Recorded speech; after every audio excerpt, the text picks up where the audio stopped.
सभी भाइयों बहनों को सादर प्रणाम। कैसे हैं आप लोग? उम्मीद होगी कि परम पूज्य गुरुदेव वंदनीय माता जी के सुख संरक्षण में माँ भगवती गायत्री के असीम आशीर्वाद से आप लोग ठीक होंगे, अच्छे होंगे, प्रसन्न होंगे। आप सबकी साधना अच्छी चल रही होगी, मिशन का कार्य बेहतर ढंग से कर रहे होंगे। व्यस्तता होने के कारण केवल पोस्ट लिख पाता हूँ। चलते चलते कार्य करते करते कोई भाव आ जाता है तो उस भाव को व्यक्त करने के लिए जब जो भाव आता है वो लाइन लिख देता हूँ, फिर जब जो भाव आता है वो लाइन लिख देता हूँ। फिर लिखने के बाद में साथ देखता हूँ कि ये तो एक आर्टिकल बन गया। अगर कुछ उसमें गलतियाँ हुई हैं तो उसको सुधारने की कोशिश करता हूँ और फिर उसको अपने सोशल मीडिया अकाउंट के माध्यम से आप लोगों तक पहुँचाने की कोशिश करता हूँ। परंतु पिछले दिनों कुछ पढ़ रहा था, कुछ रिसर्च कर रहा था और रिसर्च करने के दौरान मैं इतिहास के कुछ पीछे चला गया, मुगल काल में चला गया। तो मुगल काल में एक बुंदेलखंड का इतिहास मिला, जिसके लिए मेरा मन हुआ कि हम अपने भाई और बहनों के बीच में वो इतिहास के बारे में, उस इतिहास के बारे में कुछ चर्चा जरूर करनी चाहिए।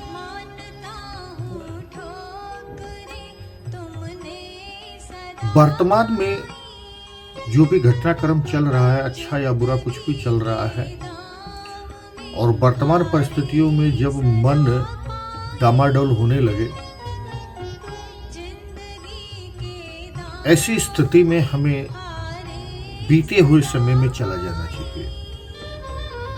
अपने महापुरुषों को देखना चाहिए, अपने महापुरुषों को पढ़ना चाहिए, चिंतन मनन करना चाहिए। वर्तमान परिस्थितियों में इससे हमें प्रकाश अवश्य मिलता है, मार्ग अवश्य मिलता है। वो भाग्यशाली हैं जिनको पढ़ने का अभ्यास है, जो स्वाध्याय करते हैं, साहित्यों का अध्ययन करते हैं, इतिहास को पढ़ते हैं, वर्तमान में चिंतन मनन करते हैं, समीक्षा करते हैं। वो किसी व्यक्ति, किसी परिवार के पीछे नहीं भटकते। उनकी अंतरात्मा ही उनको मार्गदर्शन करने के लिए पर्याप्त हो जाती है। इतिहास बुंदेलखंड की है भाइयों बहनों। 1661 की घटनाक्रम के बारे में थोड़ा सा हम बताना चाहेंगे। उस समय के हमारे वीर योद्धा आदरणीय चंपत राय जी ने औरंगजेब के विरुद्ध विद्रोह किया था। थोड़ा सा चंपत राय जी के बारे में बता दूं। बहुत ही अदम्य साहस के वीर योद्धा थे। उनकी पत्नी का नाम था रानी लाल कुंवर जी। जितना मैंने पढ़ने का, समझने का प्रयास किया है, मैं उतना ही थोड़े से शब्दों में कहने का प्रयास करूंगा। वीर योद्धा चंपत राय जी अंग्रेजों की सेना में थे। कौन से ओहदे पे थे ये थोड़ा सा बता पाना मेरे लिए मुश्किल है, लेकिन उनकी वीरता से औरंगजेब बहुत प्रभावित था। औरंगजेब ने जब अपने पिता को कैद कर लिया और गद्दी पर कब्जा कर लिया, तो उस टाइम चंपत राय जी की वीरता से औरंगजेब इतना प्रभावित था कि औरंगजेब का ओहदा बढ़ा दिया, यानी प्रमोशन कर दिया था। परंतु जितना मेरा चिंतन गया, मुझे ऐसा लगा कि चंपत राय जी को जो ओहदा बढ़ाया गया, उससे चंपत राय जी संतुष्ट नहीं हुए, अपितु विद्रोही हो गए। उनके रक्त में एक क्षत्रिय कुल का रक्त बह रहा था, वीरता उनकी नस नस में थी।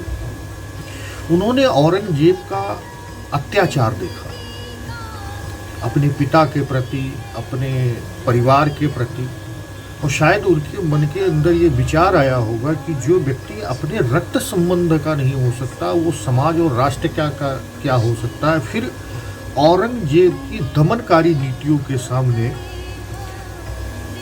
चंपत राय जी खड़े हुए और 1661 में उन्होंने विद्रोह कर दिया। ध्यान दीजिएगा यहाँ पे कि मुगल काल की सेना में थे, सिपाही थे, अच्छे ओहदे पे थे, ठीक है, लेकिन औरंगजेब की नीतियों के विरुद्ध उन्होंने सशस्त्र संघर्ष छेड़ दिया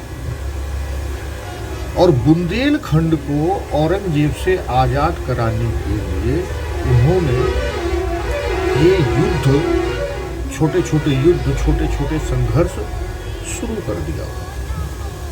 बुंदेलखंड में उनका बहुत अच्छा सम्मान था। किसी बड़े नगर में वो निवास नहीं कर पाते थे, आदिवासी वनवासी क्षेत्रों में वो रहा करते थे और छोटे छोटे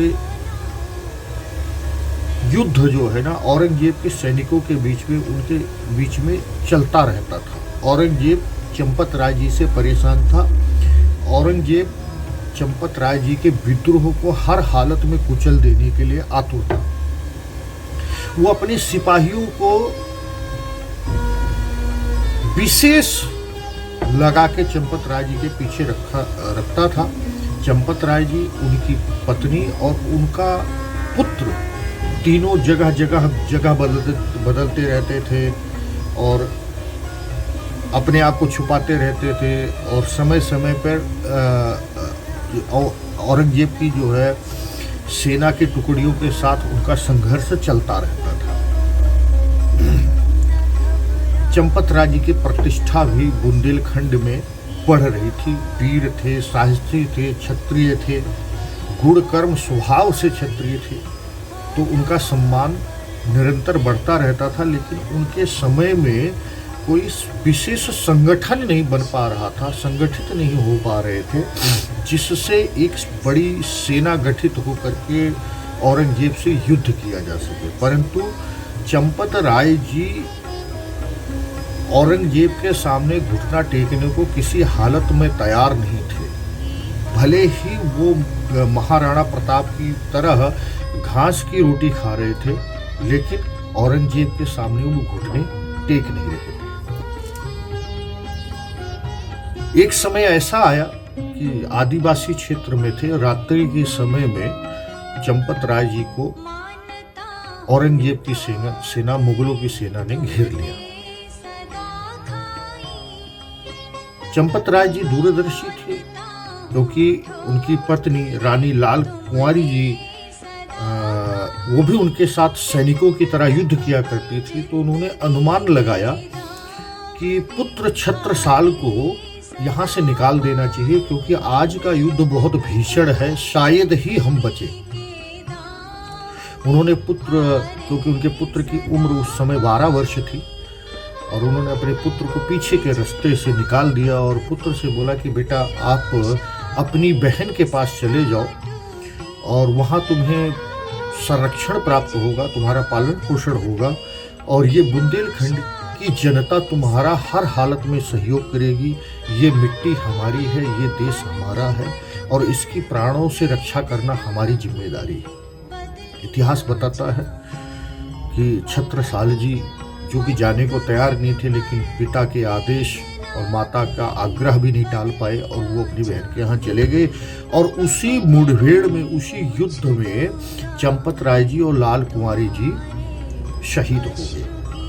उनके शहादत भी बहुत रोचक रहा। वो लड़ते लड़ते उन्होंने देखा कि हम इनसे जीत तो नहीं पाएंगे, परंतु ये मुगल हमारी हत्या करने का श्रेय न ले पाए या हमें बंधक न बना पाए। इसलिए महारानी लाल कुंवारी जी ने अपनी कटार से चंपत राय जी के हृदय में कटार उतार दी, क्योंकि चंपत राय जी लड़ते लड़ते घायल हो गए थे। और फिर उसी कटार से रानी ने अपनी हत्या कर ली। मैं इसको आत्महत्या नहीं कह सकता, इसको उच्च कोटि का बलिदान उन्होंने दिया। मुगल सेना ने, औरंगजेब की सेना ने मृत शरीर से उनकी गर्दन काट ली और वो गर्दन औरंगजेब के दरबार में पेश किया गया। औरंगजेब बहुत प्रसन्न हुआ और उसने एक आदेश जारी किया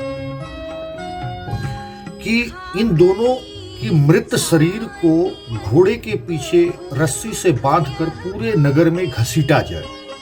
अब यहां से बहुत ही भीभत्स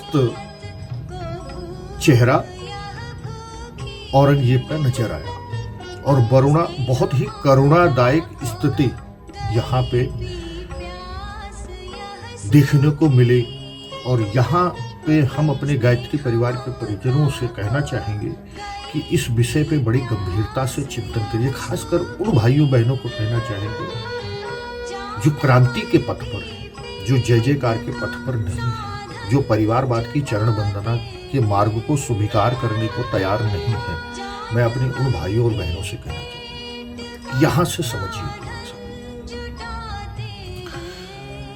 पूरा दिन घोड़े के पीछे वीर चंपत राय जी और रानी लाल कुंवारी जी का मृत शरीर बिना धड़ के सैनिक उनके नगर नगर में, रोड रोड में, गली गली में घसीटते थे। भीड़ इकट्ठा होती थी, देखती थी और इसके पीछे औरंगजेब की मंशा थी कि जन समाज में भय व्याप्त तो हो जाए। खैर, इधर दूसरी तरफ घटना यह घट रही थी कि छत्रसाल जी जो है अपनी बहन के पास गए। उनकी बहन को सूचना प्राप्त हुई कि माता पिता जी शहीद हो चुके हैं। बेटी थी, भावुक हो गई। कुंवर जी थे, वो भी भावुक हो गए। परंतु छत्रसाल जी ने खुद को संभाला क्योंकि उम्र 12 वर्ष की थी और उन्होंने संकल्प लिया कि औरंगजेब की सत्ता को हम जड़ से उखाड़ देंगे। उनकी बहन ने कहा कि भाई इस समय तो क्रोध में है, जो तू कुछ बोल रहा है क्रोध में बोल रहा है। बोली नहीं बहन, मैं क्रोध में नहीं, पूरे संयम के साथ, पूरे विवेक के साथ, पूरे धैर्य के साथ आज हम ये संकल्प ले रहे हैं कि हम औरंगजेब की सत्ता को उखाड़ देंगे। उनका ये दृढ़ संकल्प देख करके उनकी बहन ने उनका साथ देने से स्पष्ट इनकार कर दिया। उन्होंने कहा भाई हम तेरे कारण अपने परिवार को संकट में नहीं डाल सकते। मेरे क्रांतिकारी भाइयों बहनों, जो परिवारवाद की दास्ता को स्वीकार नहीं कर रहे हैं उनको इस विषय को अच्छी तरह समझना चाहिए कि एक बहन को पता है कि मेरा भाई 12 वर्ष की आयु में है, एक बालक अवस्था में है। मेरे माताजी, मेरे पिताजी शहीद हो चुके उस सत्ता से टकराकर। उनकी मृत शरीर की दुर्दशा की जा रही है और इतनी विपरीत परिस्थितियों में हिम्मत ये बालक हार नहीं रहा है, उल्टा संकल्प ले रहा है और दृढ़ता के साथ संकल्प ले रहा है कि मैं औरंगजेब की सत्ता को उखाड़ दूंगा। परंतु औरंगजेब की ताकत उस समय इतना था, इतनी मात्रा में था कि इतिहास अगर आप चले जाएं देखें तो कहते हैं कि उसी का सूर्य उदय होता था, कोई उसके खिलाफ जाने को तैयार नहीं था। ऐसी अवस्था में छत्रसाल जी का साथ उसकी अपनी सगी बहन ने छोड़ दिया कि तेरे कारण मैं अपने परिवार को संकट में नहीं डालूंगी। ये स्थिति थी। उधर दूसरी तरफ चंपत राय जी और रानी लाल कुमारी जी को शरीर को गली गली चौराहों पे घसीटा जा रहा था। लोगों की भीड़ इकट्ठा होती थी, अंदर से लोग व्याकुल होते थे, अंदर से लोग रो रहे थे, अंदर से लोग तड़प रहे थे कि हमारे नायक की कितनी बड़ी दुर्दशा हो रही है कि उनकी शरीर अग्नि को समर्पित करने के लिए आताताई नहीं दे रहे हैं। लेकिन अंदर सामूहिक रूप से संघर्ष की जज्बा नहीं जाग रहा कि सामूहिक रूप से 200, 500, 1000 लोग अगर ईंट पत्थरों से भी उस सैनिक टुकड़ी पर हमला करते तो एक बार के लिए उस सैनिक की टुकड़ी को इन महान आत्माओं के मृत शरीर को छोड़ के भागना पड़ता, परंतु ऐसा संभव नहीं। अब इधर अपनी बहन का घर छोड़ करके छत्रसाल जी निकल पड़े। जहां जाते, जिस जगह जाते, वहीं पे उनके लिए दरवाजे बंद हो गए। मैं यहां याद दिलाना चाहूंगा, चंपत राय जी ने जब छत्रसाल जी को अपने से अलग किया कि बहन के पास चले जाओ, उस समय उन्होंने कहा था कि बुंदेलखंड के प्रत्येक नगर, प्रत्येक ग्राम में तुम्हारा सम्मान होगा, तुम्हारा सहयोग होगा, इतनी मान्यता हमारी है। तुम इस मिट्टी को आजाद कराने के लिए हमारे से अलग हो जाओ, अपनी बहन के पास जाओ, शिक्षा दीक्षा लो, प्रशिक्षण लो, जिससे भविष्य में इस संघर्ष को आगे जारी रखा जा सके। क्योंकि वर्तमान में हमारी स्थिति ऐसी नहीं है कि हम सीधा औरंगजेब से टकरा करके इस युद्ध में विजय पा सके, और झुकना नहीं है, ये पहली शर्त है। इतिहास बताता है कि 12 वर्ष की उम्र में छत्रसाल जी जिस दरवाजे पे खड़े हुए, वो दरवाजा बंद होता चला गया। भोजन तो छोड़िए, रहने के लिए छत तो छोड़िए, कोई एक गिलास पानी पिलाने को तैयार नहीं था। अंग्रेजों के काल में यही स्थिति वीर चंद्रशेखर आजाद की मां के साथ हुआ था।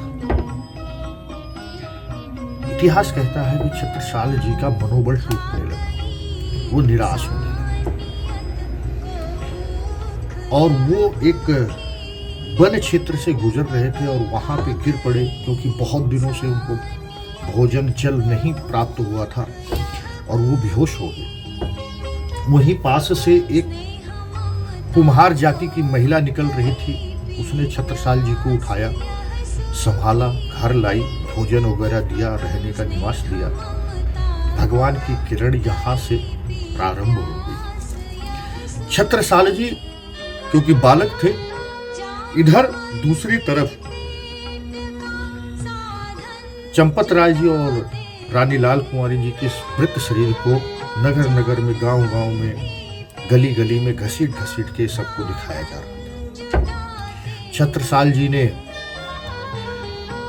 उस कुम्हारन के बेटे को के साथ, जो कि उम्र में उनसे भी छोटा था, करीब करीब 9 वर्ष का था वो, दोनों ने जब चंपत राय जी और लाल कुमारी जी के मृत शरीर से भारी मात्रा में दुर्गंध आने लगी, तब सैनिक परेशान होने लगे, और सैनिक शरीर को छोड़ के दूर जाकर के योजना बना रहे थे कि हम औरंगजेब के आदेश का अगर पालन नहीं करेंगे तो हमारा सर कलम कर दिया जाएगा, और अगर पालन करते हैं तो हमारी ये दुर्दशा है कि शरीर से भारी मात्रा में दुर्गंध आने लगी।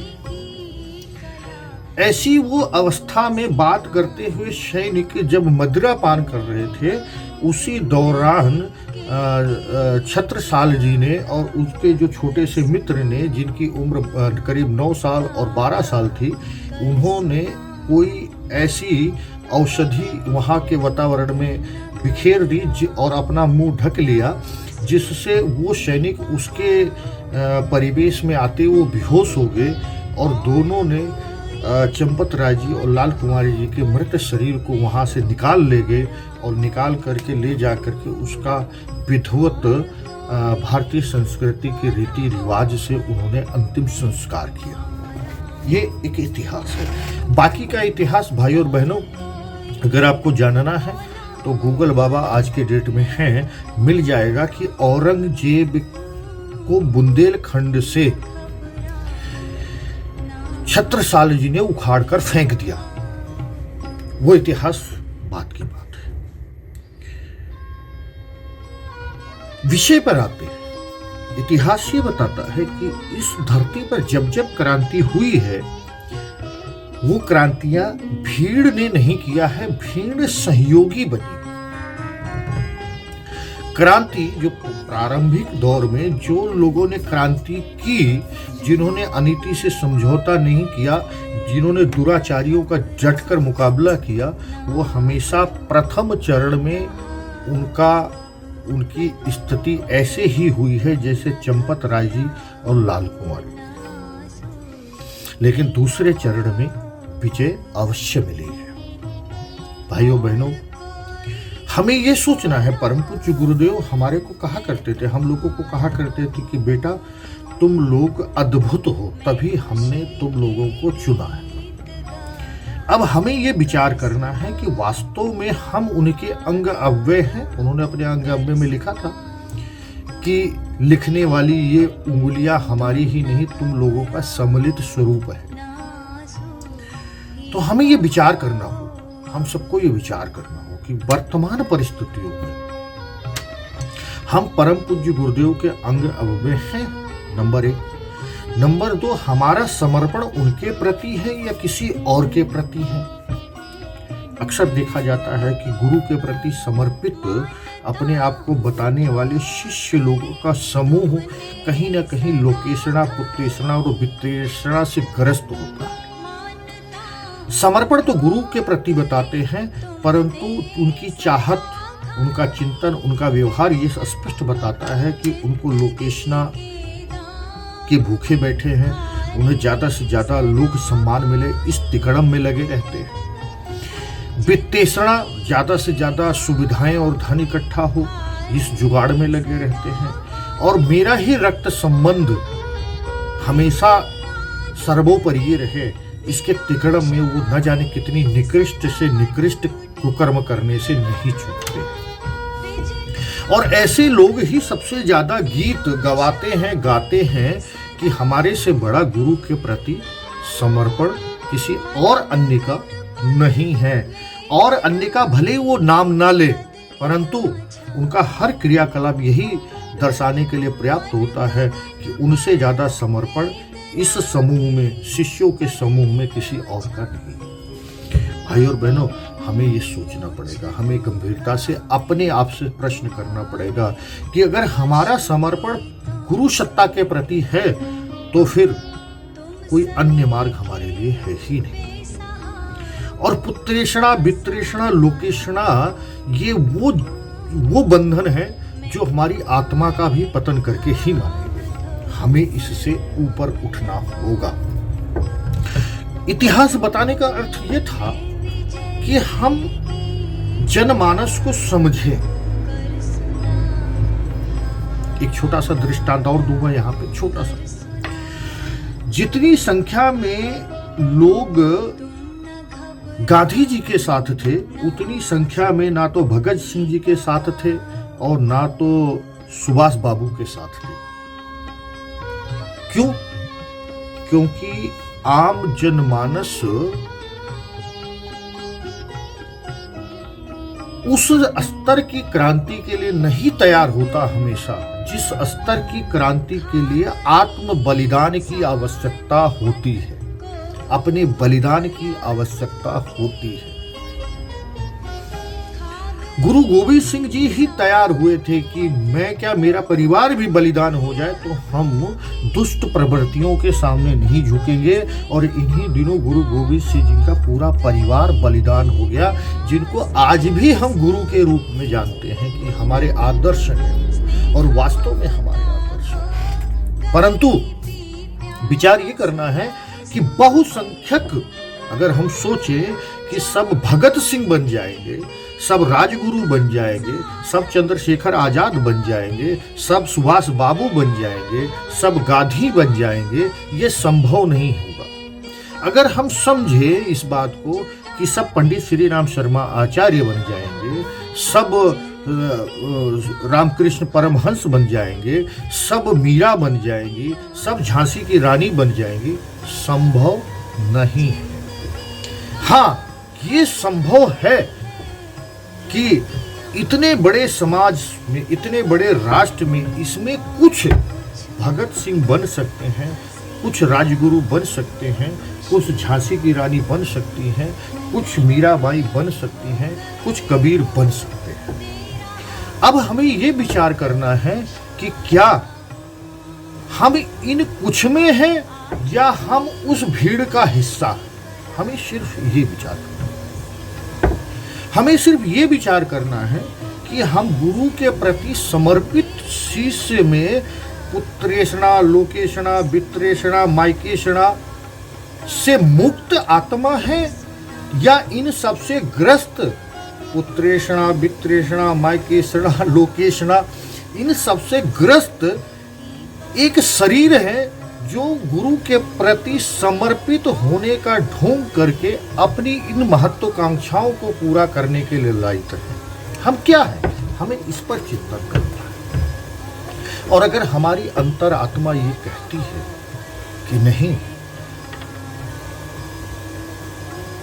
शरीर से जुड़े हुए मनोविकार के साथ, शरीर से जुड़े हुए स्वार्थों से ऊपर उठ करके मैं एक दिव्य आत्मा भर हूँ और मेरा समर्पण मेरे गुरु के प्रति है और मेरे गुरु ने मुझे आदर्शों और सिद्धांत रूपी ईश्वर का दर्शन कराया है और उसी के प्रति समर्पित कराया है, तो आदर्शों और सिद्धांतों की कीमत के आगे किसी भी तरह का प्रपंच, पाखंड, भटकाव कोई मायने नहीं रखता है। सिर्फ विचार अपने आप को इसके लिए कि हम क्या है, सफलता मिलेगी या असफलता मिलेगा, पारितोषित होंगे या दंड मिलेगा, इसकी गिनती फिर ऐसे लोगों के लिए नहीं रह जाता है। अब हमें करना क्या चाहिए? समय, देश, काल और परिस्थितियों के हिसाब से युद्ध की रीति नीति बदलती रही। अभी अंतर्राष्ट्रीय मंच पर आदरणीय मोदी जी ने कहा कि ये युद्ध का समय नहीं है। युद्ध जो एक देश दूसरे देश से लड़ते हैं, जैसे रशिया और यूक्रेन के बीच में चल रहा है, जैसे मिडिल ईस्ट में हमास और इजराइल के बीच में चल रहा है, अक्सर लोग इसको युद्ध की श्रेणी में रखते हैं। परंतु ये युद्ध व्यापक स्तर पर युद्ध है, सशस्त्र युद्ध है। ये एक युद्ध समाज के बीच में निरंतर चल रहा होता है। वो जरूरी नहीं कि सशस्त्र युद्ध हो, वो विचारों का युद्ध होता है। और विचारों के युद्ध में अगर युद्ध परिवार के अंदर लड़ना है, परिवार के अंदर आई विकृतियों के खिलाफ लड़ना है, तो परिवार के अंदर परिवार का हिस्सा बन के ही लड़ना पड़ेगा।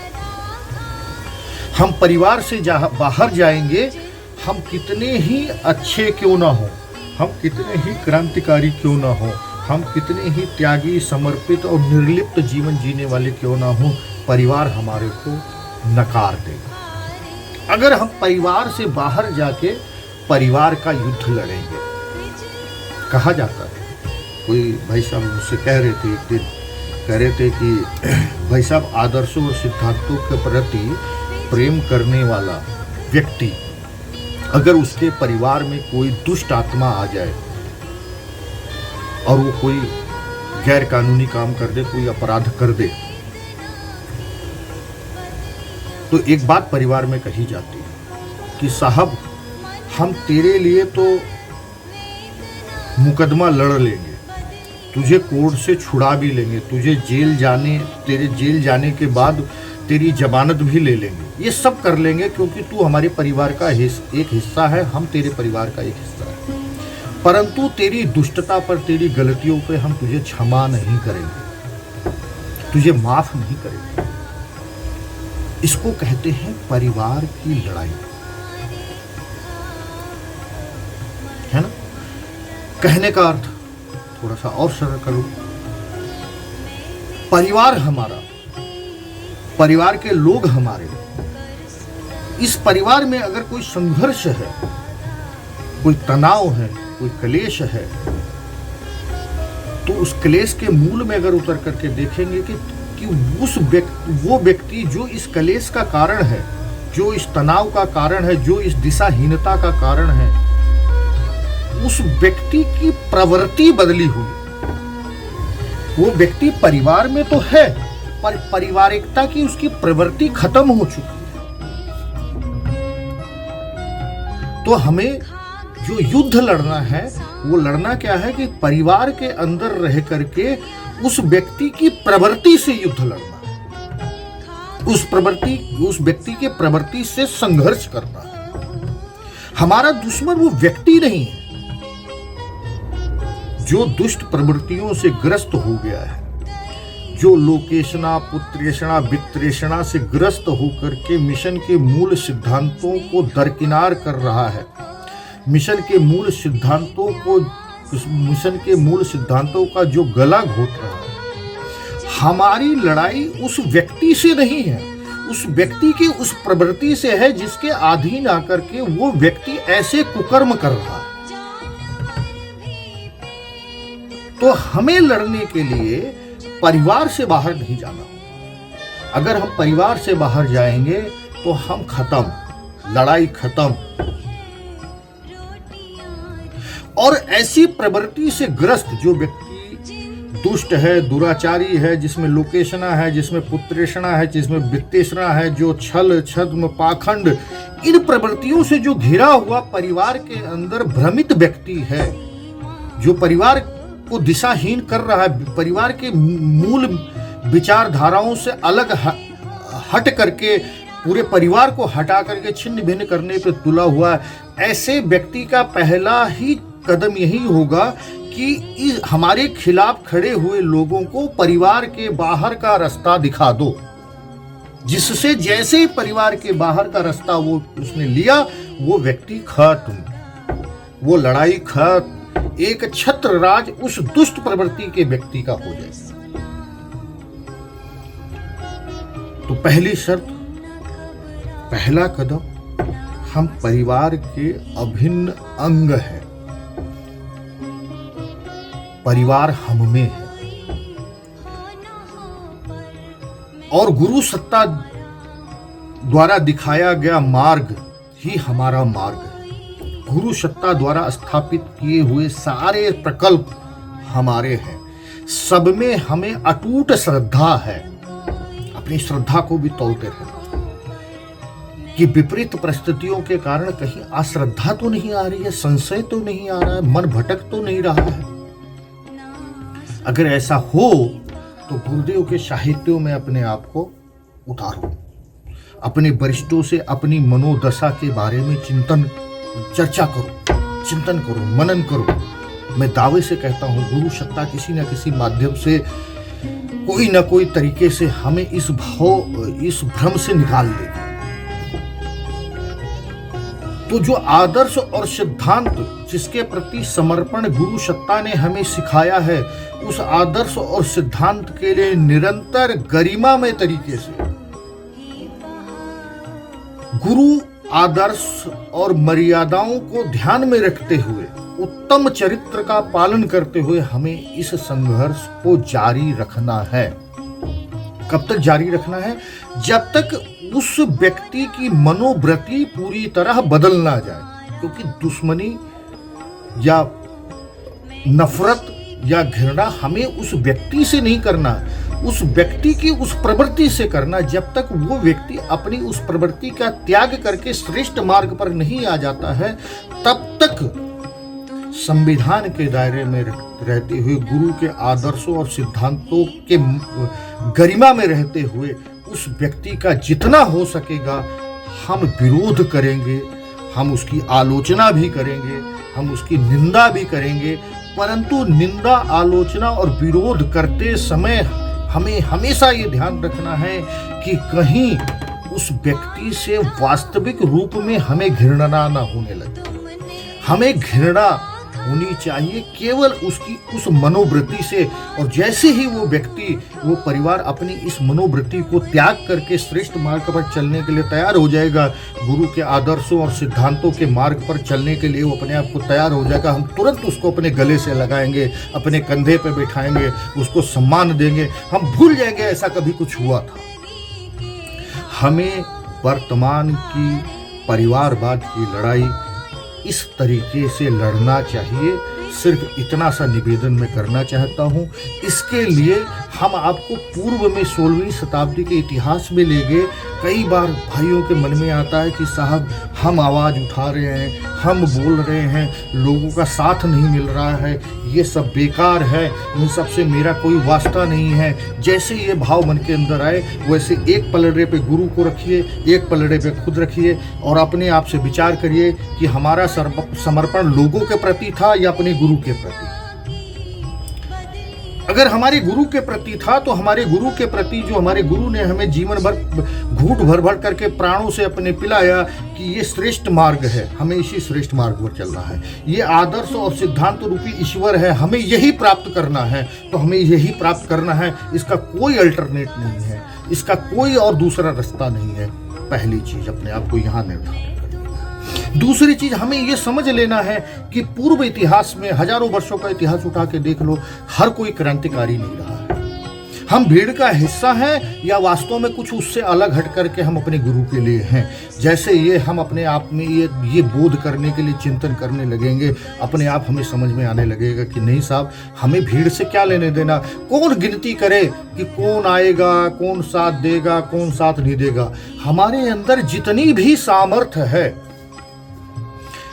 गुरु सत्ता ने जो भी शक्तियां हमें दी हैं, उन शक्तियों से हम उस मनोवृत्ति, जो दुष्ट प्रवृत्ति की मनोवृत्ति से घिरे हुए व्यक्ति या परिवार का हम विरोध करेंगे।